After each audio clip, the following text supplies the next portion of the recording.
Hi, my name is Kelsey Hofe, and I'm from Oak Hill, West Virginia, and my piece is titled Smile Baby. Smile Baby is a short film centered around a poem that I had written in quarantine 2020.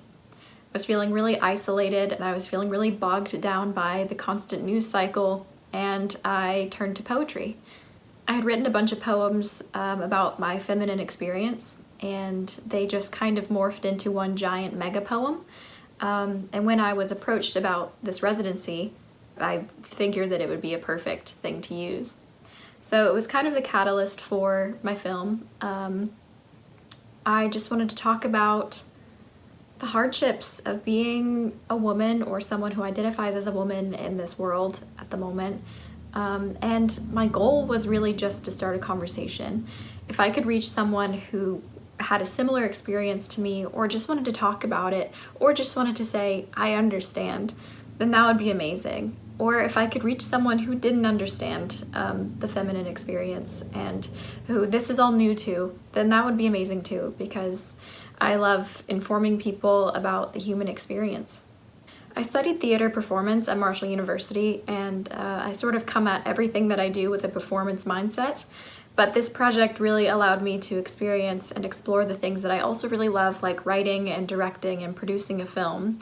I also really love cinematography and figuring out how to get the shot that I want or how to portray the message that I want. So that was a really amazing thing to be able to explore. What I really wanted to do with this piece was stay true to myself and to just be honest and open.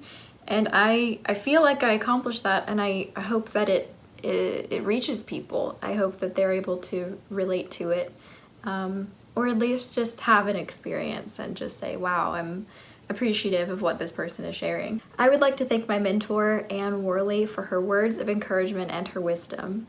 I would also like to thank the Beckley Art Center for including me in their 2021 Artist Residency program. It's been an amazing and rewarding experience, and meeting the other artists as well has been just so lovely, and the collaboration has just helped so much. So thank you. I hope you enjoy.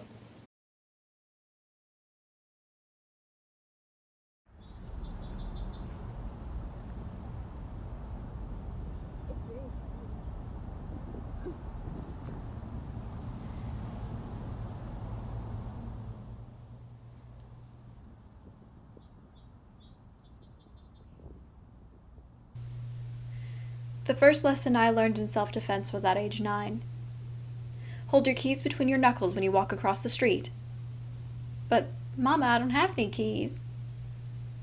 She made me my own keychain adorned with little charms, homemade bracelets, and the sharpest key she could copy. It wasn't until years later, scrolling until my eyes couldn't take the blue light any longer, that I realized we all live the same life. I curl up in my blanket under my heating pad and wonder why my brothers were told only to look both ways before crossing. I think I've been told to smile more than I've ever been understood. Actually understood. But my lack of smile concerned them all, walking through campus stressed, tested, thinking hard. But smile, baby. You're too pretty to be stressed. Too pretty to be stressed? I keep my pepper spray on my vanity, and still I see comments online on every girl's posts. You wear too much makeup. I like a more natural look. Or, pepper spray wouldn't stop me. They openly admit it now. They're so unashamed in their assaults, so ready to attack behind a screen or across the street. But I keep my pepper spray on my vanity as a symbol to me to get my war paint on and be out the door. Perk up. You're too young to be in pain.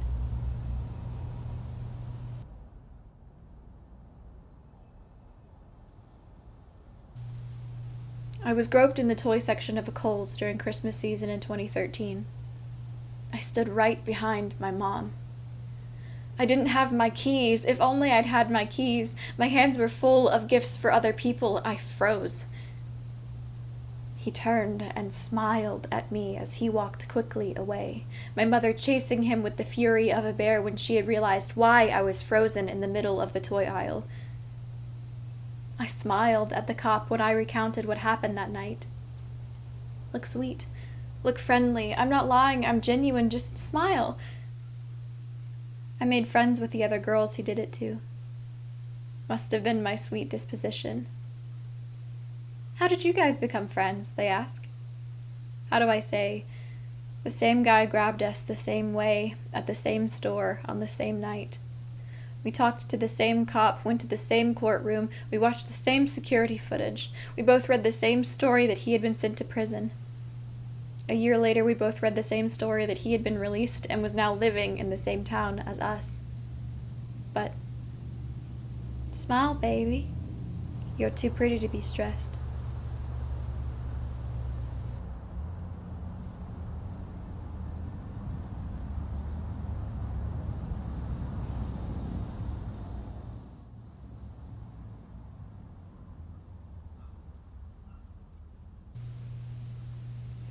I think if I ease up, someone will ease in.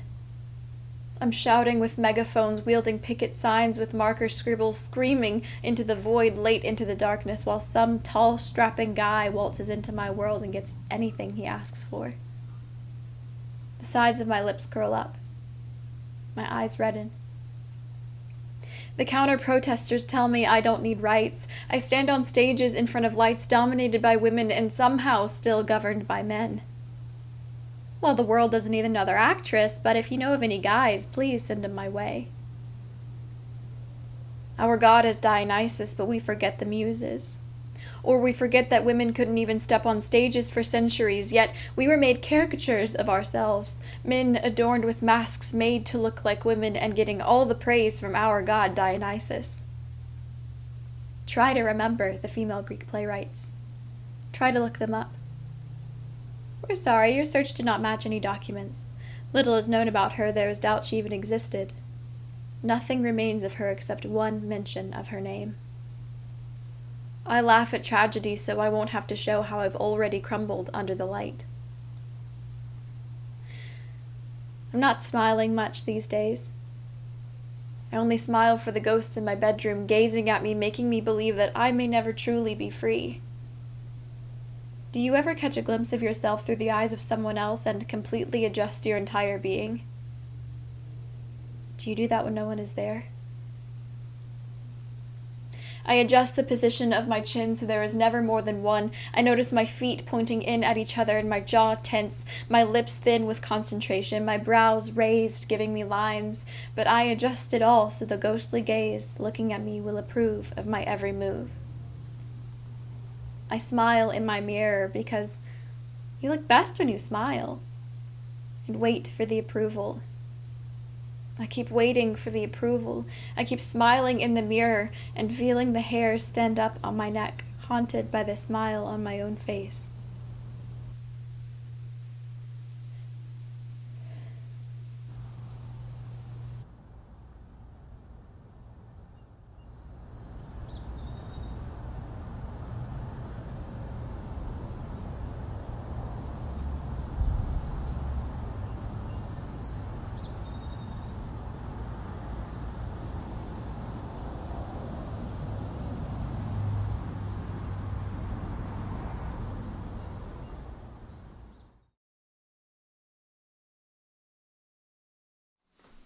Hi everybody, my name is Will Radford and I am a filmmaker from Beckley, West Virginia. I am also a member of the Beckley Art Center Artist in Residency group, and the name of my project is The Bridge. And The Bridge focuses on a monologue being delivered by a young woman who is looking back on a night from her past that drastically changed the course of her life. And if it sounds like I'm being a little bit vague in that description, that is intentional because I don't want to give too much away before you guys watch it. But as far as social justice and social issues go, it primarily focuses on issues of mental health and suicide. The goal with this project was to make something that was very subtle and reflective and wasn't too heavy-handed or, for lack of a better word, preachy. And something that allows the audience to sort of form their own conclusions and think about it and reflect on it. I wanted each person that watches this to kind of walk away with their own personal connection to it. Just to give you guys a little bit of background information on me, I graduated from Marshall University with a degree in theater performance in 2013, And since then, I have been working on a variety of stage shows as well as film and video projects. I played Tom in The Glass Menagerie, which was performed right here in Beckley, West Virginia on the Tamarack stage a few years ago. I've done a short film called Norman, which premiered at the Bex Film Fest in 2019, I think it was. And I've done a web series called Amber Glow Radio, as well as a visual album called Siren Song for Vagrants. And currently I'm working on a comic book called Pocus Hocus. So be sure and check that out. I'd like to give a big thank you to the Beckley Art Center for allowing me this opportunity to see this project through and do this. It's been an amazing opportunity, and it's been kind of therapeutic for me in a lot of different ways. I'd like to thank Hannah Moore for her commitment and dedication to bringing this character to life, Seth Hughes for his beautiful soundscape and score that he designed for this movie. And last but certainly not least, I want to give a big thank you to Dr. Kristi Dumas, who mentored me through this project and provided me with a variety of insights into mental health and suicide. Thank you guys so much for all of your support and commitment in helping me through this. And for those of you who are seeing this for the first time, I really hope you enjoy it, and I hope you find something in it that you can connect with personally and emotionally. So thanks so much, guys. The night my mama killed herself was the same night I got my first kiss. His name was James, and I was 16 years old. When I got home, Daddy hit me in the mouth so hard, I started spitting blood.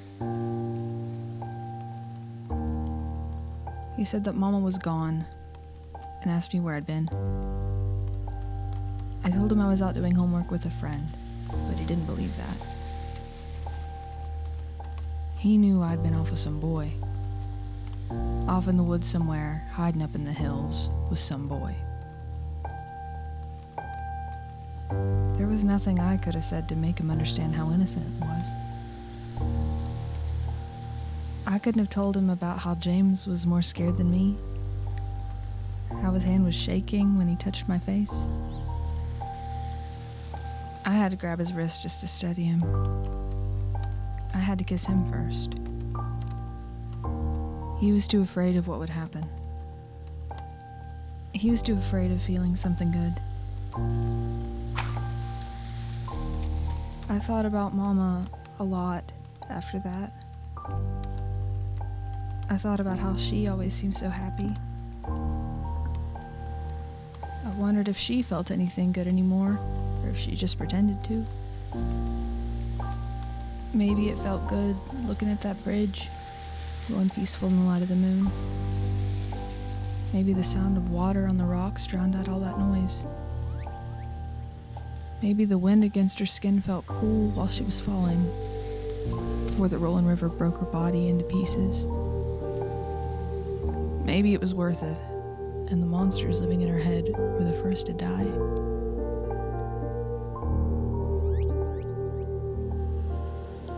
Sometimes, at night, when the moon is full, I see her at the foot of my bed. Her body is all bent and ruined, but her hair is floating softly in the white light. I'm not quite sure why she visits me. I can't tell if she wants me to feel guilty about the past, or if she wants to console me about my future. I guess you could say that I miss her.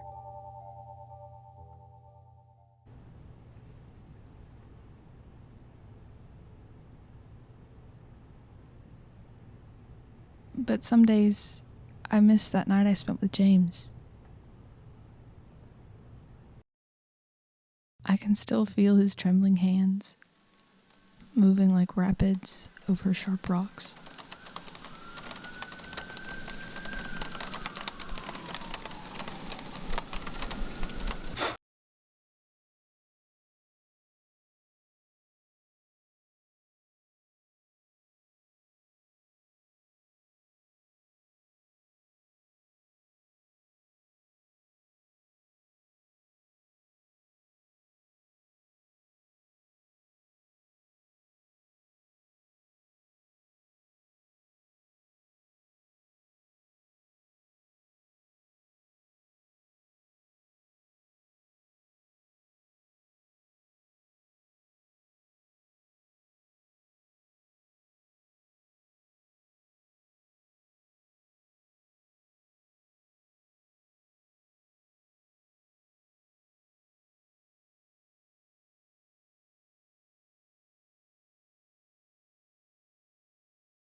Hi everyone, I'm Samantha Ingram. I've been performing since I was 5 years old and I've absolutely loved it. It's always going to be a part of my life. I've done very different things from theater roles to film roles, and I'm really excited to see what will happen next. My project was titled Hey Babe, and it was something that I really wanted to talk about because I know a few people personally that have been mentally or emotionally abused, and it's actually been by their girlfriend or their wife. And it's an interesting role to see the male that is one being abused. It's not normally something that's really talked about, so I really wanted to bring this topic to light to everybody. I hope what this project does is just to bring out awareness to the community, but also for anybody who might be going through something like this, I want you to know that there is help out there. You are not alone, and you can always reach out because there will be some support for you. I do want to give a special thank you to everyone involved at the Beckley Art Center and this Artist in Residency program for 2021. It's been nothing short of amazing. You guys are all amazing. Every single one of your advice has been astounding, and I couldn't have imagined it any other way. Thank you guys so much. I hope you enjoy. Hey babe, are you feeling okay? Good, just making sure. Hey babe, grab me the baby's pacifier. Thanks. Hey babe, how's work? Maybe you could work some overtime? You know we need the money. Hey babe, who are you just talking to? No one? Are you sure about that? Hey babe, can you not spend so much time at your friend's place? I need you home to help with the baby. Hey babe, why don't you come straight home like I asked you to? Hey babe, why don't you make more money? Colleen's husband makes twice as much as you do. Hey babe, I thought I told you to stop talking to your sister. She doesn't fit in. Hey babe, bring me flowers next time. Hey babe, stop being so incompetent. Hey babe, you're so stupid. Hey babe, don't forget you're a weirdo. Oh, you want to leave now? I'll tell them everything. How you lie to me, how you keep money from me, how you come home later than usual, how you smell like perfume that's too expensive to be mine, how you missed the baby's birthday party, how you're never here, how you hit me, how you messed everything up. And who do you think they'll believe? Everywhere this happens behind closed doors, and we are taught to ignore it, avoid it, silence it, all because it makes people uncomfortable. When in the supermarket, the screaming woman would be labeled crazy instead of abuser like her male counterpart. He checks how much money he made that week just to see how much she's throwing away. He keeps his eyes forward on the street because he knows if he looks sideways, she'll say he's unfaithful. Oh wait, she did that anyway. When his children are taken away in court, all because of her plea that he's an unfit father, but he's worked overtime all week to give a new toy to his daughter. No one talks about how she takes his heart and serves it on a platter to society because we're not ready to have this conversation yet. You're the man. Don't cry, but support the family that is now broken beyond repair. He's the sturdy ship on a stormy sea, but is set up to sink in the waves of life because the wind is only blowing against him. Why did he stay so long? Why didn't he notice? Because he saw the rose and was captivated by its beauty, but was shocked to find out that roses still have thorns, and the ink used to sign the alimony papers are drops from his blood. A rose by another name, any other name, would be sweeter than this. And he has flashbacks of a time when his father, or mother, or sister, or brother, or someone has said the same thing. He still believes it to be true. Yet he stays, because he doesn't want his name to fade from his child's mind when the night changes into dawn. because the cost of living with her is less than living without her, and still forced to give her more every day. Because Christmases wouldn't be the same. Because by our standards, he's a failure. Because by our standards, he's weak. Because by our standards, he's not a man if he leaves. Because by our standards, he's a coward, lazy, unintelligent, and incapable. We should change our standards. We should have this conversation. Because we find the defendant guilty of is not good enough.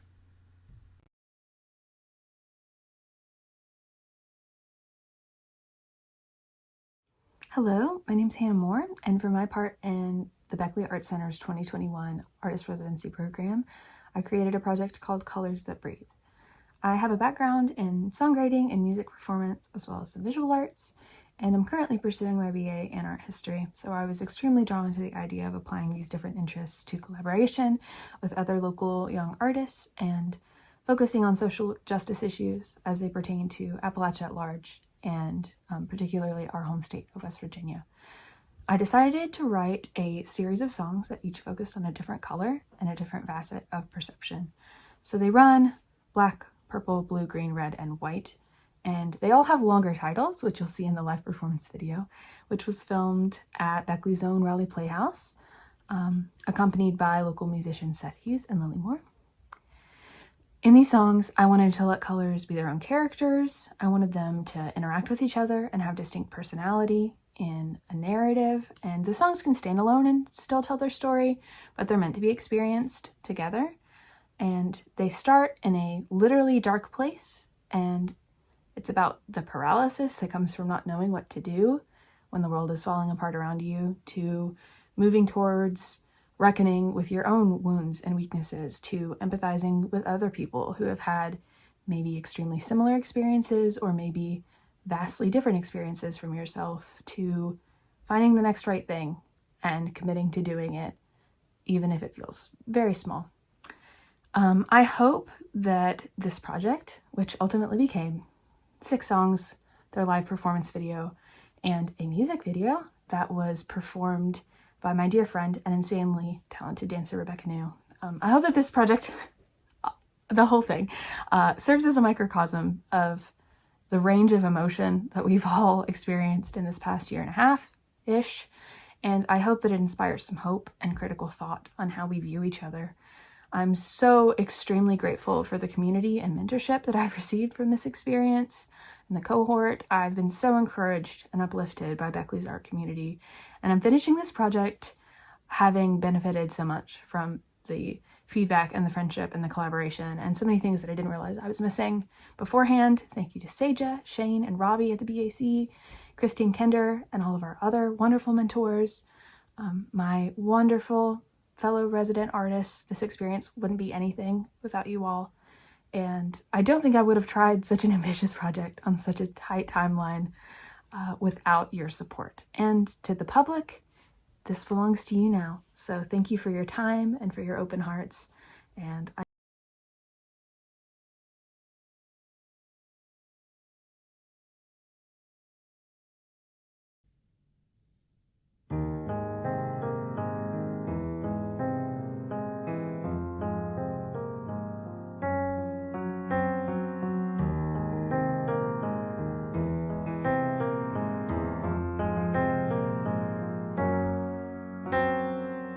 Flashback, take back every word you ever said and hold them in your chest, right where you can feel them burn. Wind up, light touch, tight, and nothing like they said it was, not like anybody said it was.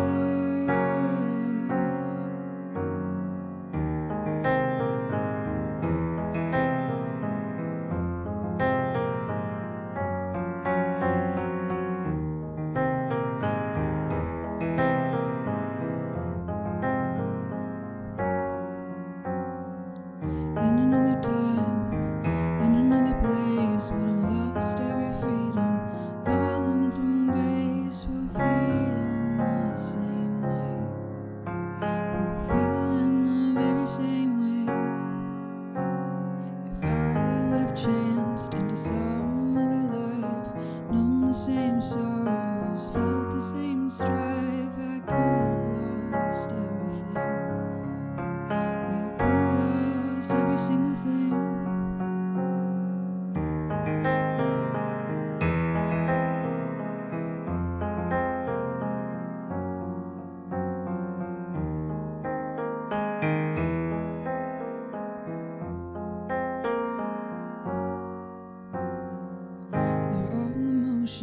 At the wrong time, the wrong outburst. Now it's a crime to struggle and lose. Become